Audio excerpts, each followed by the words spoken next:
Bwana, mambo vipi? Mambo ni aje mwanafamilia Together Online? Ni wakati mwingine tena tumekutana tuzungumze kuhusiana na hiki ambacho kinaendelea huko kwenye mitandao ya kijamii. Mnamkumbuka aliyekuwa meneja wa Zuchu, yule mwanamke Dorisi Mzirai, ambaye alikuwa rafiki wa Zuchu lakini pia ni alikuwa meneja wa Zuchu. Walikuja kukorofishana na sasa hivi wameacha kufanya kazi pamoja. Na huyu sio tu rafiki wa ukubwani bali ni rafiki wa Zuchu ambaye anadai wamesoma wote na nini na vitu kama hivyo. Kwa hivyo urafiki wao ulikufa, na kwa mujibu wa Mange Kimambe ni kwamba ni kwa sababu Dorisi alikuwa anatoka kimapenzi na Diamond Platnumz na akabeba mpaka ujauzito wake.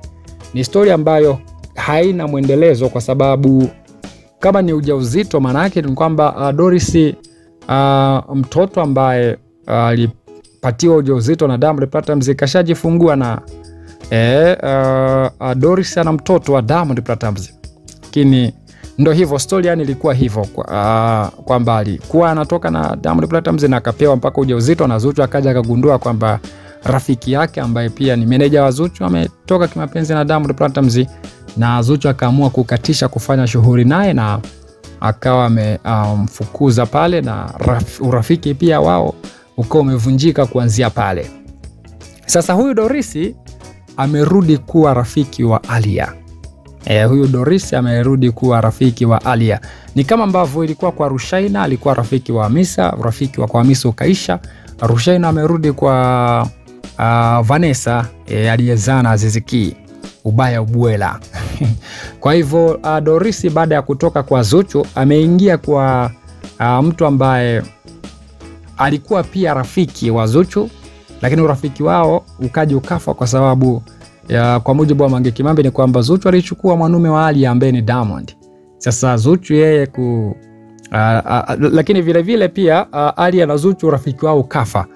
Ni kama tu ambavyo pia Zuchu baada ya kumuona rafiki yake tena anamchukua mpenzi wake, naye urafiki ukafa na lazima wafanye kazi pamoja. Kwa hiyo wale marafiki sasa wa Zuchu baada ya urafiki kufa na Zuchu wamerudi wao kuwa marafiki, Dorisi na Alia.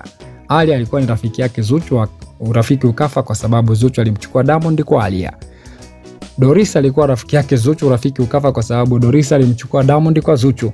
Kwa hivyo wale marafiki wa Zuchu wameungana na sasa ni marafiki, na ukipita hapa kwenye account ya Alia kuna picha ambazo Alia bwana kaziposti katika muonekano fulani mzuri, na Dorisi akaja akaandika kwamba hapa akaweke emoji ya love, akaandika love, akaweke emoji ya love, na Alia akaja akamwekea emoji ya love na ua rose, maana yake kuonesha wako pamoja sana.